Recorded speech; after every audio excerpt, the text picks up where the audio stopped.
צהריים. בבקשה, בלעדיך זה יהיה פחות יעיל.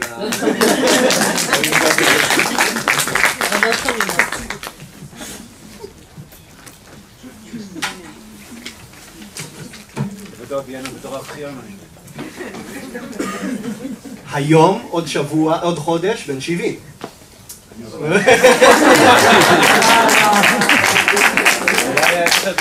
שלא יהיה איזה... 45 ועוד 25 שנות ניסיון. בגלל זה כמו רמי פורטי. תפסיקו עם בתי הרחמים האלה, בסדר. בגלל זה רמי פורטי. זה אנשים שולטים, אם הייתי, כן, גם ברי. לא, עוד לא, פחות שנתיים. לא, אם הייתי שולטים בגיל 14, אם אני אגיע לגיל 70, הייתי משהו. זה אנחנו ניפגש אחרי. טוב, אז צהריים טובים, קוראים לי אורי, ואני סטודנט לתואר שני פה בבן גוריון. אני אציג בקצרה, כי באמת שקצרה היריעה, אני אציג בקצרה את פרופסור יגאל שוורץ. פרופסור יגאל שוורץ הוא אחד האנשים המשפיעים בספרות הישראלית. כתב ספרי מחקר ועיון רבים, ואת הרומן האוטוביוגרפי המיוחד מקהלה הונגרית. יגאל עמד בראש החוג לספרות באוניברסיטה העברית בירושלים, והקים את החוג לספרות במתכונתו הנוכחית פה באוניברסיטת בן גוריון בנגב, ועמד בראשו שנים רבות. היום עומד בראש מכון הקשרים לחקר התרבות והספרות היהודית והישראלית, ובמקביל לקריירה האקדמית הענפה הזו, משנת 85 יגאל עורך בכיר בהוצאות המובילות בארץ, וערך עד היום, הלסת שלי נשמטה, בגלל זה הפאוזה, כן?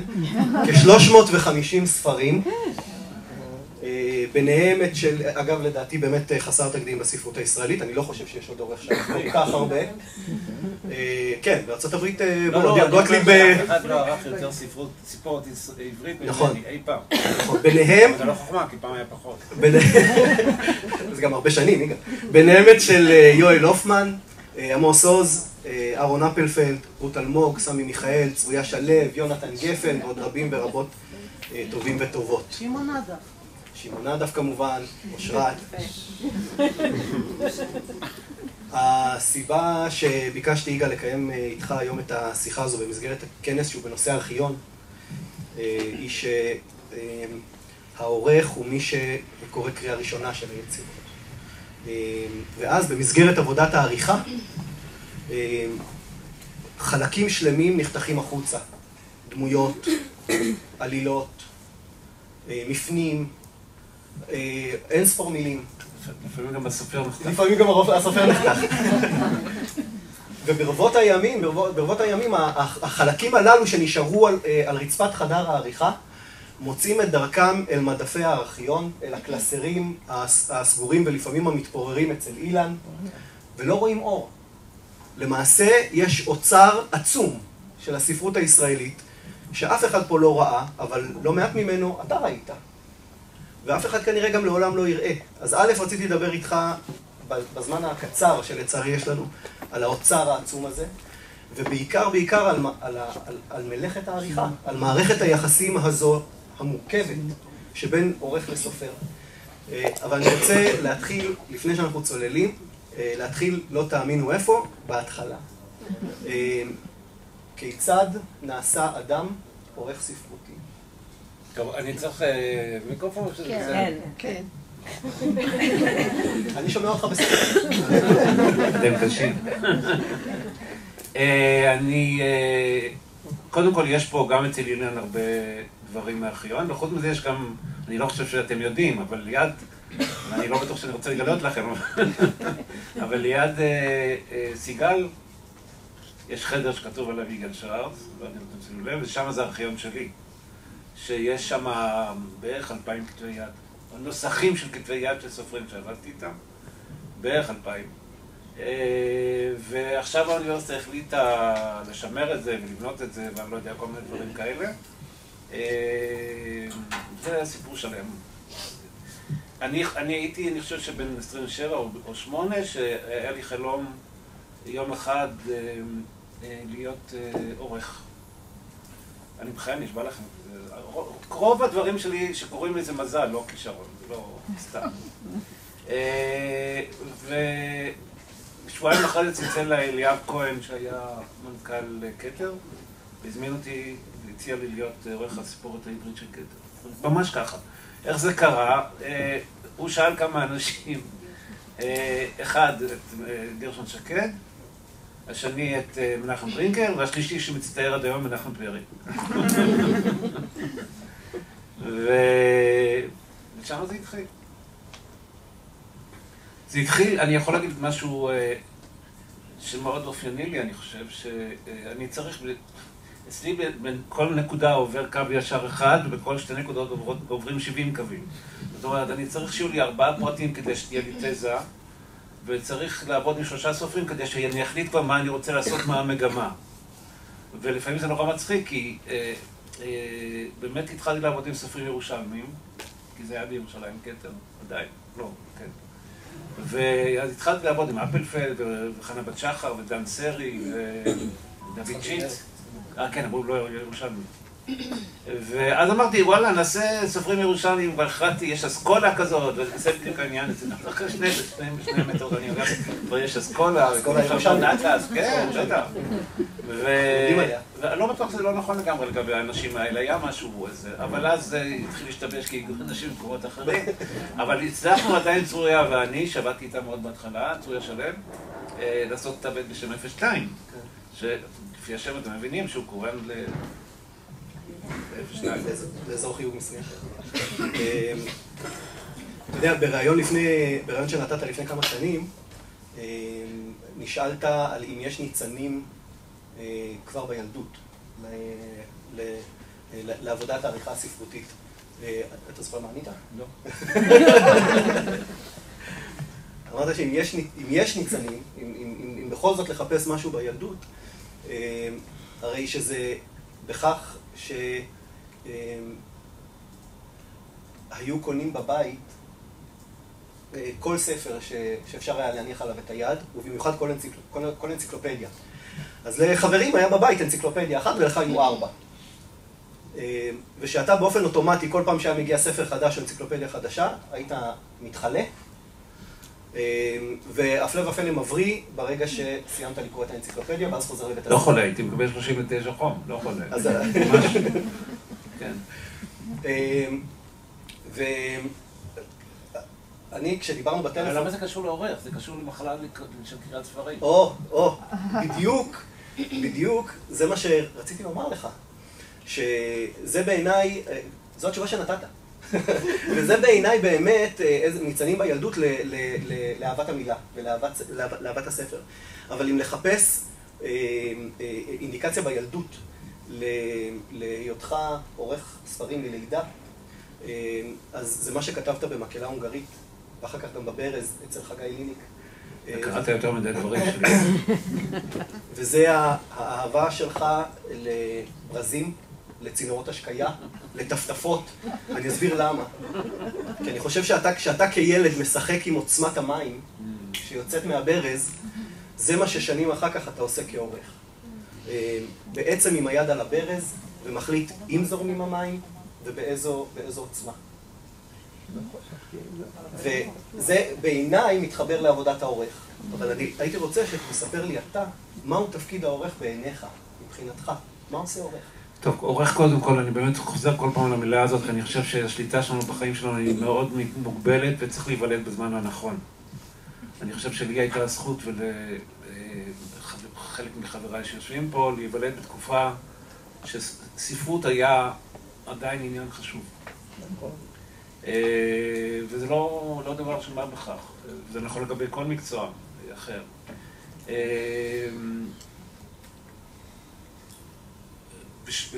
במחצית שנות ה-80, אני לא חושב שאתם יכולים לתאר לעצמכם את הדבר המוזר הזה. דרך אגב, ארכיון, אני הרי לא יכול לדבר מסודר, בענייני ארכיון, אני כותב עכשיו ספר שקוראים לו שולחן עורך, ויש פה כמה אנשים מעטים שקראו כמה פרקים,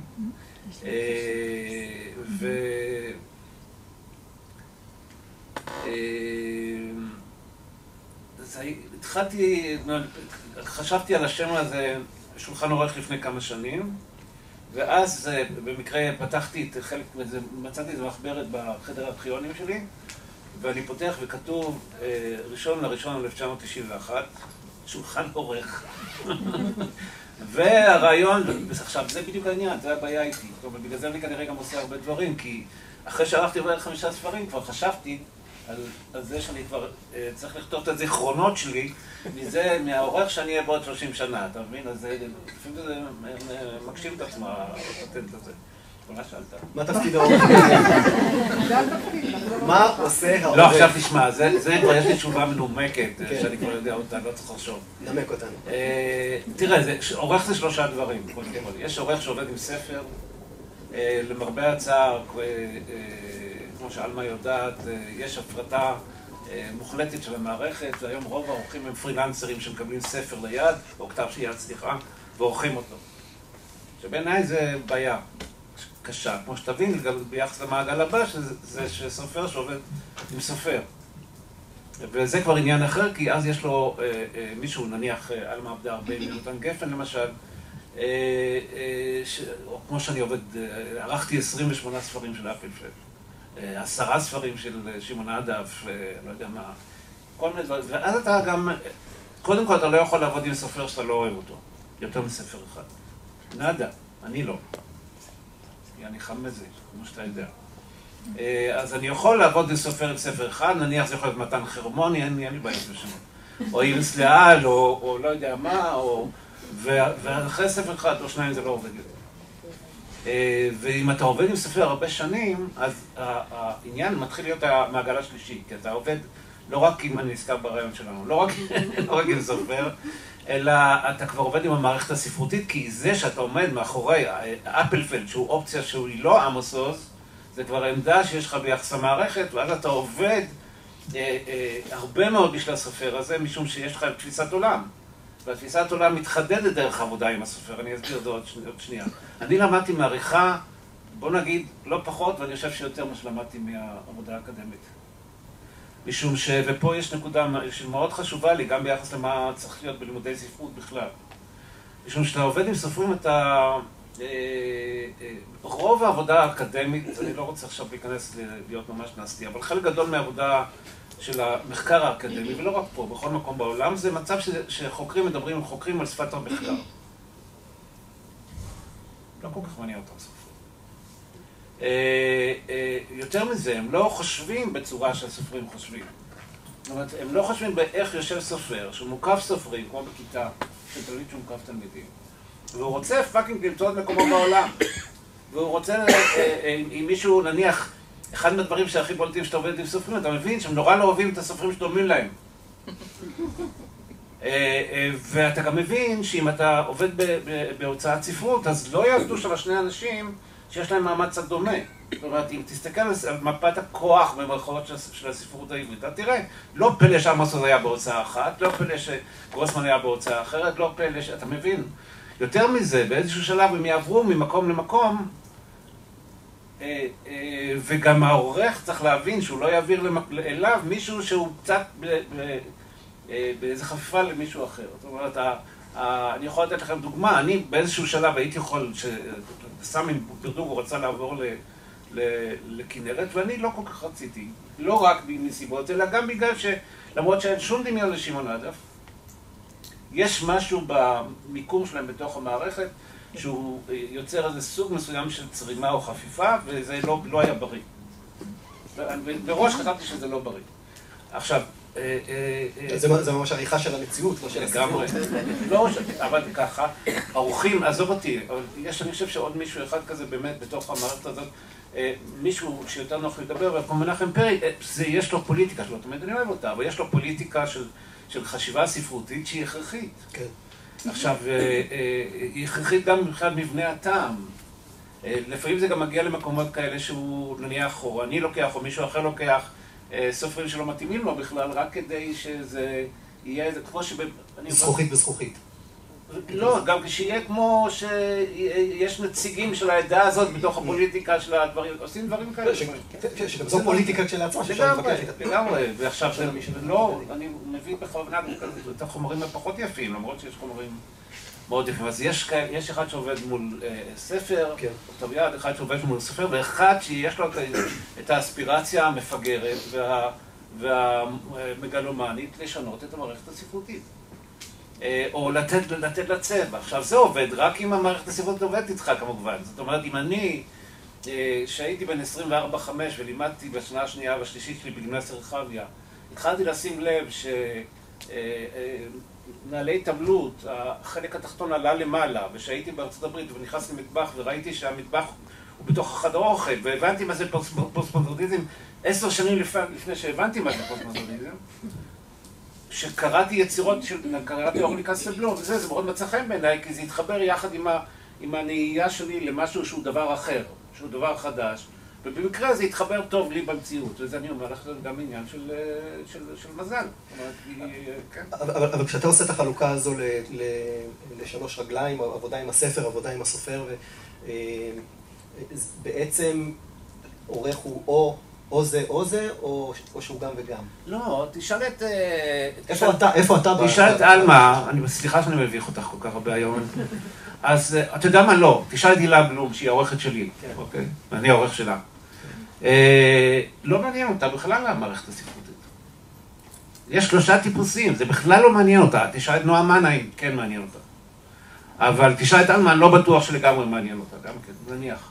אבל יש, זה קודם כל, זה צריך אגו מאוד גדול, מטומטם, וצריך רצון להשפיע. אתה מבין? וצריך להיות אישיות כזאת, אני עכשיו באמת מודה על חטאי, של מישהו שכל מה שהוא עושה, מותר לי להגיד את זה כבר בגיל של כמעט 70, הוא עושה נורא בגדול. כמו שאני הגעתי לבאר שבע, זה היה ברור לי שאני צריך לעשות את החוג הכי גדול והכי טוב בעולם. זה היה לזה מחירים לא טובים דרך אגב. כמו זה שיש המון דוקטורים שאין להם איפה לעבוד, שעל זה לא חשבתי. באמת. זה בעצם, אתה מדבר על המוטיבציה של העורך לבחור לעבוד עם ספר או עם אדם מסוים. או שהוא בוחר את הספר, או שהוא בוחר את הסופר, או שיש באמת איזה רצון לשנות. זה גם וגם וגם. אצל אנשים מסוימים, כמוני, זה גם וגם וגם. אתה מבין, הספר והסופר במערכת הספרותית, הם משהו שהם עולים בקנה אחד. ואני שומע ממך אבל שבשלושה הללו יש בכל זאת איזה ווליום, איזה אחד שמושך יותר אצל עורך מסוים ואחרת אצל עורך אחר, ואני חושב, אם אני מבין נכון, תקן אותי אם אני טועה, שאצלך דווקא השני, העבודה עם הסופר, אתה אומר, אם זה לא מישהו שאני אוהב, אני לא יכול לעבוד איתו, אז זה העיקר, זאת אומרת, זה גורם בבחירה של כתב יד, אם לעבוד עליו או לא לעבוד עליו, ואם אני מבין נכון, אז אתה אומר, אני מספיק לי לקרוא את הפסקה הראשונה, אני צריך לקרוא את הפרק הראשון, אני צריך לקרוא, כמה אתה צריך לקרוא כדי להבין שזה מישהו שאתה רוצה לעבוד איתו? תראה, זה גם חלק מה שהתחלתי להגיד לך קודם ושכחתי לומר, כמובן זה שלא במקרה יש סופרים שהם מאוד חשובים לי. נניח, העבודה שלי עם אפלפלד ועם יואל הופמן, למשל, היא הייתה כל כך אינטנסיבית, גם בגלל הופמן זה הרבה מאוד סיבות, כאילו, גם היה חבר מאוד קרוב וככה, אבל זה גם בגלל ששניהם היו בשבילי כותב של אופציה, וזה מתחבר ללילך ולפוגל, אופציה אוסטרו-הונגרית נגד האופציה של הכתיבה הרוסית של ברנר וככה וזה. זאת אומרת, כאילו זה הנהיות שלי, וזה אפילו, תראה, בכל עורך יש עובד סוציאלי. בכל עורך יש עובד סוציאלי, כי הוא תמיד מחפש איפה הסוג, תראה את מה שכתבה תמר אלשיץ. יש את העניין הזה של לנסות לתקן או לתת למישהו שלא קיבל את מה שמגיע לו, לקבל את מה שמגיע לו. עכשיו, וזה גם אומר, דרך אגב, שאתה מדבר עם סופרים, שהסופרים האמיתיים לא פחות חשובים הרבה פעמים מהסופרים החיים. כיוון שלהוציא מחדש את פוגל, או להוציא מחדש את ראובני, או להוציא מחדש את ברש, או לא משנה את מי, או אפילו לכתוב על שניאור, זה רצון להגיד, בתוך מקהלת הקולות שיש פה עכשיו, חסר... אתן לך דוגמה שלי הייתה מאוד מאוד חשובה, למשל יצחק שמי, שבעיניי הוא סופר אדיר. סופר אדיר, ולא היה לו מקום בתוך המערכת הזאת, או לא מספיק מקום. ולכן זה גם, המאגר הוא מה שחשוב מאוד שהעורך יעשה, אם הוא עובד עם סיפורת מקומית או לאומית, או לא יודע איך תקרא לה, זה שהוא יכניס מחדש למחזור אדם דברים שמתאימים לתפיסת העולם שלו, ושירעננו את המערכת, וגם צריך, כמו שהיה במושב הקודם, הזיכרון הוא דבר מאוד משמעותי. אני חושב שגם שגם אפשר לראות את זה למשל בחנה בת שחר, כבר בשנות ה-80, זה ממש כאילו עונה בעצם על אותו הצורך. לגמרי, לגמרי. לא, אני אגיד רק משפט פה בעניין הזה של העבודה הסוציאלית. לי היה מאוד מאוד חשוב. מגוון הקולות באמת בסוף שנות ה-80, ואז אבי שמואל ים, חנה בת שחר, המון נשים דרך אגב. זה היה לי המזל, להיות בתקופה שבה מרוב ברור של סופרים, נעשה רוב ברור של סופרות, שגם דרך אגב משתוללות, שזה מאוד מאוד אהבתי, רק תיאמתי ואת כאילו את העניין הזה של לתת ביטה בביצים לבנים, מאוד מאוד, זה עשה לי את בחורות פראיות, מה לעשות. גם בגיל... אני נעלבתי. זה לא נעלבתי, זה בגב. זה לא בגב. שירה תיזהרי ממני. והספרות אני אגיד דברים שאתה אמרת לי שאני אגיד גם שאני לא רוצה להגיד, בסדר? תגיד. העניין הזה של למשל לתת קול לסופרים כמו דן בני אסר. כן. או שמואל ים. זאת אומרת, מזרחיים, אני לא יודע מה. איתמר לוי. לא, איתמר לוי הוא לא שייך לקטגוריה הזאת, אבל זה היה... איזה קטגוריה זו? לא, קטגוריה של סופרים מזרחיים. אוקיי. זה היה לי מאוד מאוד חשוב. דרך אגב, ואל תשנאו אותי על זה, זה היה לי מאוד חשוב גם שהיה לי אפשרות להשפיע על מי ילמד פה במחלקה. עכשיו, זה לא שמישהו יתקבל פה בגלל זה, אלא שאנשים פשוט יתקבלו, הכי טובים שיתקבלו, ובמקרה, או שלא במקרה לגמרי, יש במחלקה יותר אנשים שיש להם איזו זיקה לתרבות המזרחית, מה שיש בכל האוניברסיטאות האחרות יחד. אני לא יודע אם מישהו מכם חשב על זה. בחוגים לספרות. בחוגים לספרות האחרים בארץ יש רק סופרים על תקן, סופרים מזרחים על תקן של מורים במסלול הספרותי, אבל אין בילט אין בתוך המערכת אף אחד. יגאל, כל הכבוד. לא, זה לא רק אני, אבל זה גם לא משהו שנעשה באיזה מין אפליה מתקנת, זה פשוט נתן פתח לכל אחד מוכשר. ואני חושב שמקומות אחרים נותנים פחות פתח לכל אחד מוכשר. זה כל העניין. אבל, אוקיי, וזו נקודה שאני רוצה לגעת בה, כי... וגם בספרות. זהו, ממה שאתה אומר, אני מבין שנקודת המוצא שלך היא שלספרות יש השפעה על המציאות. לספרות יש השפעה על המציאות. תראה, אני לא יודע היום, אני נורא אוהב כמו כמה אנשים פה, כמו מיכל ברינקר, הוא עשה מסע שלם ב-20 שנות החייו האחרונות, זה שספרות אין שום השפעה על שום דבר. אני עדיין מאמין שכן. אני פשוט חושב שאם אדם קורא ספרות, אז זה משפיע עליו כמו שיש לו בת זוג, בתקופה מסוימת. אני לא יודע מה, זה סוג של מפגש אינטימי. אם אתה אדם נכון? אם אתה אדם שמתרגש, אז אתה מתרגש מהרבה דברים, מטיול, אתה מתרגש מספר, אתה מתרגש ממפגש עם אנשים, וזה משאיר בך חותם. אין לספרות אותו מעמד שהיה לה... אין לנו משוררים לאומיים או סופרים לאומיים, כמו שהיה פעם. כמו שזה בא, אני חושב, בעיקר בגלל הסיפור של ה... זה סיפור שכולם יודעים שהסופרים העבריים החליפו את הנביאים ואת הרבנים, וגם זה בגלל הקונטקסט של התרבות הרוסית, ששם זה מאוד חזק העניין הזה של סופרים. אז אין להם אותו מעמד, אבל...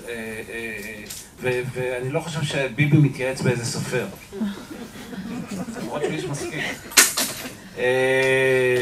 אבל יכול להיות, זה אולי סוג של ביצה ותרנגולת, כי גם כתבת על העברת המקל אל סמך יזהר, וכן בכלל הספרות, כריאקציה שלה, או שהובילה לזה, הספרות הפכה מספרות לאומית, נכון, שכותבת אל האומה, בשם האומה, לספרות פרטית, של הכתום כתום של סמך יזהר. אני לא בטוח. אני ממש לא בטוח. תראה, אני רוצה להגיד לך את זה בהקשר כזה שהיה לפני איזה כמה חודשים, הפאזה השתנתה. זה פחות בולט, זאת אומרת, אין מצב כזה שפרס קורא לעמוס עוז ומתייעץ בו. אבל זה לא נכון בתוך הספרות עצמה. אתן לך דוגמה נורא מצחיקה, או לא מצחיקה. היה לפני איזה חודשיים או שלושה רעיון שעשו בידיעות אחרונות עם אורלי קסטלבלום ואדגר קרת ביחד. ושניהם אמרו שהם, אני חושב שעל רונית מטלון. אני כל הזמן חושב על 10 דברים ביחד, אני צריך להבין. שניהם אמרו שהם סופרים שבאו מהשוליים, ואני כמעט החנקתי מצחוק. כאילו, מה לאורלי קסטלבלום ולשוליים? שלא לדבר על זה שהספר הראשון שלה יצא, אני יודע, בזמורה ביטן, ואדגר קרת ישר בכנרת, וישר להם לסופרים. הם שני סופרים שצמודים, שכל ההצלחה שלהם, אני אומר את זה עכשיו בצורה קיצונית, כל ההצלחה שלהם, או חלק מההצלחה שלהם, קשורה גם לזה שמחוברים לנרטיב הציוני כמו לעתים. תחשוב על זה. דולי סיטי, מה שאתה זוכר מזה זה את הציור של הגברת על הגב של הבן שלה של הרופאה. תחשוב על זה שהיא רופאה, הרופאה לבית ישראל, שלקחה את התפקיד הזה מזה. זאת אומרת, יש שני סופרים שהם סופרים מרכזיים, בגלל שבשביל להיות סופר מרכזי, אמרתי אצלך ברעיון, שבשביל להיות סופר מרכזי בתרבות העברית, אתה מוכרח לעסוק בעניינים של האומה. עכשיו, אתה קורא את הספר האחרון של אדגר קרת, אתה רואה שכל השינוי שקרה לו בגלל מה שקרה פה. אתה מבין? אז עדיין בתוך המערכת של הקריאה, תיבת כתודה של התרבות העברית, הסופרים שהם בולטים הם סופרים שקשורים לעתין הזה. זה לא יעזור שום דבר. האם אני מאושר מזה בתור קורא, שהסופרים, שכדי להיות סופר חשוב או מוכר, אתה צריך להיצמד לעניינים הלאומיים? לא, ממש לא. אני גם יכול להגיד לך שיש לי לפעמים מריבות עם חברים שלי, חברות שלי סופרות על העניין הזה. אני גם שוב יכול לתת דוגמה. אני אמרתי לא מזמן לצוריה שלו שמזלה שאני לא עורך שלה עדיין. אז היא אמרה לי למה, והיא חברה מאוד מאוד טובה שלי. ועד היום אני אולי מצטער שמה שאמרתי לה את זה. כי אם אתה מסתכל על צוריה שלו מהספר הראשון שלה ועד הספר האחרון, שאתה רואה לאט לאט איך המרכיב הלאומי, המשפחתי, הבורגני הולך ומתגבר. באופן מאוד ברור, מבחורה עם מכנסי נמר, כמו שאני הכרתי אותה, שעושה ניסיונות ומשתוללת וככה וזה, ופורקת עול ואני לא יודע מה, לאט לאט זה נעשה משהו, גם בגלל שעכשיו, זה העניין, גם בגלל שהיא, יש בעיה איומה לסופרים שהם נעשים מאוד מקובלים, לא רק בארץ, אלא גם בחוץ לארץ, ולשנות פאזה. פעם אמרה לי נאוה סמל, באיזה רגע, שהיינו ביחד בטורינו, אני לא זוכר אפילו למה,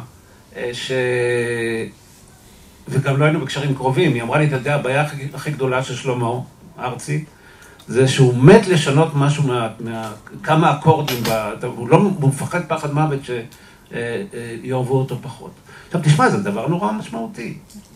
זה דבר נורא משמעותי, שסופרים כותבים, ויש להם פתאום קהל, ואוהבים אותם, לבוא ולעשות פתאום איזה בלגן שאלוהים לא יודע מה... זה בעיה, זה בעיה. תראה, למשל, לאה עיני סופרת כזאת, שכל ספר היא מנסה לפחות לכתוב אחרת. אני חייב להגיד שאתה עקבי, כי בסוף שנות ה-90, ברעיון שנתת לעיתון, אמרת כך, כעורך, לא עניין אותי אף פעם לעבוד על ספר, אלא עם סופר. וברגע שסופר מצליח ומוכר הרבה עותקים, אתה נמצא במצב כמעט בלתי אפשרי להגיד לא לספר הבא שלו. והיו כמה סופרים שעבדתי איתם ושלא רציתי להוציא את הספר הבא שלהם. המצב הזה שבו הוא גם מוכר וגם נמצא בקשרים טובים איתך, העורך, מסבך את זה מדי. נכון, אתן לך דוגמה שאני יכול לתת אותה כבר, כן. יש כמה באמת מכירות את זה. אני הפסקתי לעבוד בכתר בגלל שלא רציתי לעבוד עם המסוז יותר. אני ערכתי שלושת ספריו הכי גרועים. באמת, כאילו את אל תגידי לילה, שאני שיניתי את השם היה אל תגיד לילה, את לדעת אישה במצב השלישי. ואני ידעתי שלא, בספר הבא שלו, זה לא היה, כי גם היו ספרים טובים, שבספר הבא שלו אני צריך להוציא את הספר שאני לא אהיה שלם איתו, ואני לא יכול לעשות את זה. ועמוס עוז לא היה מישהו שאמרתי לו, תראה, זה נורא מעניין, נניח אפלפלד, לאפלפלד היו כל הזמן 4 כתבי יד זמינים, כל הזמן. והיה צריך להחליט כל פעם מה מ4 מוציאים, וזה בדרך כלל היה על סמך מה היה הקודם ומה ככה וזה, וזה היה גם נורא מצחיק, כי חלק מהמבקרים היו כותבים שיצא ספר, הוא התקדם מאוד מעל הספר הקודם, או כתב משהו אחר, שזה בכלל ספר שנכתב לפניו ב15 שנים. באמת היו דברים נורא מצחיקים כאלה, זה גם עניין של הארכיונים. אתה צריך, זה סגנון מסובך, כי באמת יש פה את המצב הזה של סופרים שאתה מאוד קרובים לך, ואתה אוהב אותם, אתה צריך להגיד מה שאתה חושב, ואתה צריך לעמוד על ה... אז תראה, אז בריאיון, כשאמרת... למה אתה צריך עוד תקרא את הרעיונות? כשאמרת שזה קשה להוציא מישהו שמוכר ולהגיד לו בספר, ממש שאלו אותך מי למשל. ואמרת, בלי להיכנס לפרטים, נורא קשה להגיד לא לעמוס עוז. עכשיו, במקום אחר, וזה מוביל אותי עשה לי השוואת גרסאות, אני חושב. כן, כן, ממש. זה בהפרש של כמה שנים, ופה יש לנו, אתה יודע... מה יש, אתה מראה מישהו קשיש, היית צריך לראה מזה. אני לא רגע מזה. בריאיון לעיתון אחר, אמרת שהמגע האישי, דיברת על זה עכשיו, המגע האישי עם הסופר, על הכאבים שלו, החרדות שלו והמצוקות שלו, הוא מגע חי ומתמשך. לפעמים אני יכול אפילו מה? להוציא ספר בשלב שבו הספר בעיניי עדיין לא גמור ב100%. אם אני יודע שזה יקל על הסופר, להוציא את ספרו הבא. וזה... מה שבעיקר מסקרן אותי בציטוט הזה שלך, ובמה שאתה אומר על העבודה הקרובה הזו, על המערכת יחסים הנפתלת והסבוכה, האישית מאוד הזו, עם אנשים שאתה עורך לאורך שנים, ועל פני ספרים רבים. זה עם הקרבה האישית הזו, לא בהכרח פוגמת בכושר השיפוט האובייקטיבי, וביכולת שלך גם להיות נחרץ מולם כדי להגיד, את זה לא לכתוב ככה, או את זה אני לא מוציא. אני אספר לך שני סיפורים. אחד, על דוד שיט, הוא רצה לכתוב ספר אחד, אחרי כמה ספרים שממש אמר את זה בצורה מפורשת, שהוא רוצה ספר אחד להיות כמו עמוס עוז. עכשיו, עמוס עוז כתב ריאליזם סימבולי, בוא נניח ככה, שיט כתב, תקראו את הספר של תמר, סיפורת אקספרסוניסטית, ממש לא אותו כיוון. זה כאילו משהו שהנפש מאוד מועצמת, ומשליכים אותו לעולם, והוא כתב משהו שהוא... בשני דברים שונים, הוא רצה לכתוב ספר אחד כזה, והגיש לי ספר אחד שקראו לו אבישג. ואני לא סובל את הספר הזה. ולא סבלתי את הספר הזה. כי זה היה שיט מתחפש לעמוס עוז. ואמרתי לו, לא מוצא לך את הספר הזה, והיינו חברים מאוד טובים, מאוד טובים. עם מריבות וזה, אבל מאוד טובים. ואמרתי לו, בשום אופן לא. אז הוא אומר, תן לי פעם אחת, כאילו אני יודע מה, תן לי פעם אחת להיות עמוס, פעם אחת מבטיח, לא יהיה יותר אף פעם. לגעת וזה... כן, זה באמת ספר שיצא, נמכר ב-25,000 עותקים, וכולי וכולי וכולי, אבל אחרי זה הוא כתב עוד כמה ספרים כאלה, והפסקתי לעבוד איתו. עכשיו, כשאתם מסתכלים על המערכת הספרותית, תראו, זה תמיד מועיל. אתה לא יודע כמה רחוק הלכת ברעיונות המטופשים שלי, אבל אחד מהדברים שמאוד ירדו אליי בתחילת שנות ה-90, זה אמרו, זה העורך עם האגו. והיה ממש כל הזמן העורך. ואני אמרתי, כן, אני לא יכול לעבוד עם סופר אם אני שטיח. זה לא השטיח שלו, אם הוא לא יעריך את העמדה שלי. עכשיו, יש פה משהו אחר לגמרי מה שיש אצל פסיכולוגים, אחר לחלוטין. משום שאתה הולך לפסיכולוג, הוא מבין בחיי הנפש יותר טוב ממך. הוא לפחות יודע לדבר על זה יותר טוב ממך. ויודע לנהל שיחה על זה יותר טוב ממך. עכשיו אני עובד עם סופר שיודע לכתוב יותר טוב ממני. אתה מבין, המצב פה פסיכי. עכשיו, מה שאני יודע זה להגיד לו, אתה לא הולך בדרך שלך.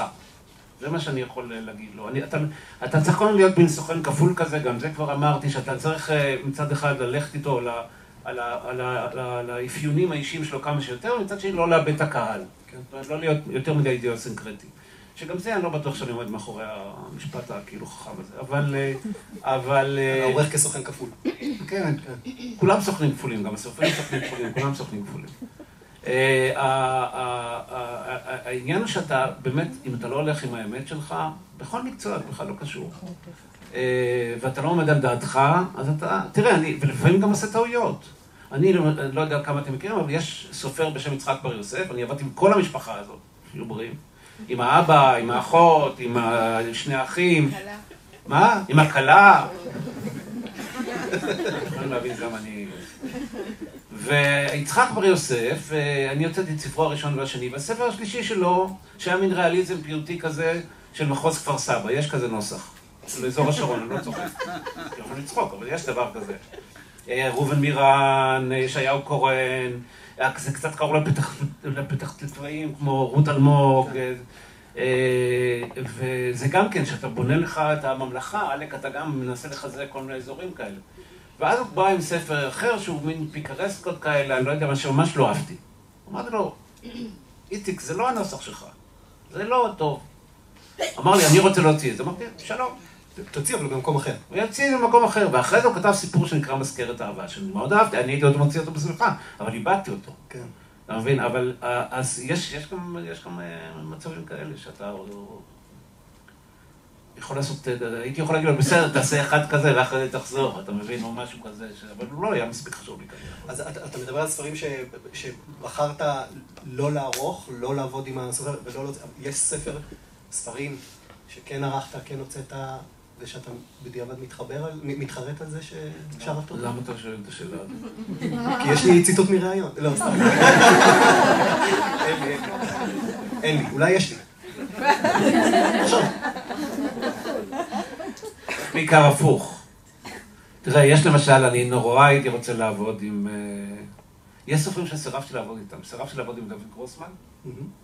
זה לא ממש עמד על הפרק, אבל היה מצב כזה שבו כתר והקיבוץ המאוחד התאחדו והוציאו את הספרייה, ואז היה מין מצב כזה, אמרתי לכם כבר גם על סמי ברטוגו, לא הייתי עובד בחיים עם מאיר שלו, בחיים לא. למה לא? לא אוהב את מה שהוא עושה, קראתי ספר אחד שלו ולא... איזה? הראשון. זהו, רומן רוסי, בזה נגמר הסיפור שלו. נו, כי אתה בצד ההונגרי. לא, זה נגד ה... לא, אני יודע בדיוק למה לא אהבתי אותו, כי לא אהבתי את הפואטיקה הדרום-אמריקאית ששמים אותה לעלייה השנייה, התחבר לי לא טוב. זה בדיוק העניין. כאילו זה היה תבשיל שהאוכל והרוטב לא עלו מכאן אחד אצלי. זאת האמת. להבדיל, יש סופר או סופרת חיה, מתה שלא עבדת איתם ונורא היית רוצה לעבוד איתם? זה מה שצריך להגיד, אלונה קמחי. אני חושב שהיא סופרת, זה עוד פעם בא גם מהצד של העובד הסוציאלי. אני חושב שהיא סופרת חשובה מאוד. אני חושב שהיא מביאה, אתה יודע, יש היום הרבה סופרות טובות מאוד ממוצא שבאו מרוסיה. אני חושב שהיא הייתה הסנונית הכמעט ראשונה של העניין הזה בדור הזה. היא משכילה מאוד, היא כותבת נהדר, ואני לא חושב שמישהו עמד מאחוריה באופן רצוף, זה בדיוק העניין. תראו, אני לא אומר שכל עורך... שמעון ערך אותה. בסדר, ספר אחד. זה בדיוק העניין, זה מה שבדיוק התכוונתי להגיד. סופרים, אם אתם רוצים, אם אני אתן לכם לעשות סטטיסטיקה ואתם תסתכלו, תראו בוא נגיד, אני צריך להיזהר בדבר. אתה לא חייב? יכול פשוט לומר, ואחר כך נוריד... אני אומר את זה עכשיו באופן פוזיטיבי. זה לא פלא שהרבה סופרים שיש להם מקום מרכזי במערכת, עובדים, נשארים באותו מקום או עם אותו עורך. דרך אגב, אני החלטתי שאני לא הולך יותר עם קבוצות כדורגל, אלא עם מאמני כדורגל. אני איפה שברק בכר הולך, אני הולך איתו. באמת. עכשיו, לי היה המזל, כי עכשיו, חלק גדול מהאורחים בארץ, שהם אורחים קבוע, עבדו בכמה הוצאות. סליחה, ההפך. עבדו באותה הוצאה. זאת אומרת, מנחם פרי, ונניח גם רוב הזמן אלי מירסקי, ואילהה מהמרמן, ועבדו באותן הוצאות. אני עברתי הוצאות, כי אני ממצאת, אני גם חתמתי 3 פעמים, אז אני צריך לעשות כל דבר. ואז, אתם מבינים, הגיל הזה גם אפשר לדבר שטויות, אז או שאני סנילי, או אני נורא מתרגז על עצמי. ואחד מהדברים שהיה לי הכי כיף זה שסופרים באו איתי. שזו תופעה בארץ כל כך קטנה, מדהימה. גבי רוט, גבריאל רטומן רות אלמוג, שמעון העדף, אני לא יודע, כל מיני, איפה שאני הלכתי הם באו איתי. וזה נורא מחמיא. זה נורא מחמיא וזה נורא כיף, וזה גם שנניח אני רוצה לעבור מהוצאה להוצאה, אז להוצאה שאני בא, ברור לאיש הזה שהוא מנהל ההוצאה, שאני בא כאילו במרכאות עם רכוש, וכאילו לוקחים את זה בחשבון. למשל, מיכל, לא יעזור שום דבר. גמרנו, איפה שאני אלך, היא תלך. לא אכפת לי מה תגיד לי. יגאל, זה עבר מהר מדי. נכון. נשאר לנו זמן לשאלה האחרונה. אוקיי. אבל בדפים יש לי עוד בערך 25. גיל 80. אז... קבענו. אבל אז אני בוחר שהשאלה האחרונה תהיה, אילולא היית עורך וחוקר ספרות, מה היית? רופא. רופא.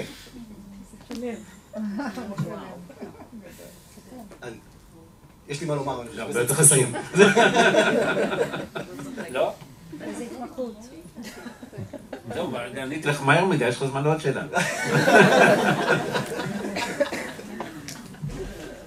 תודה רבה, יגאל.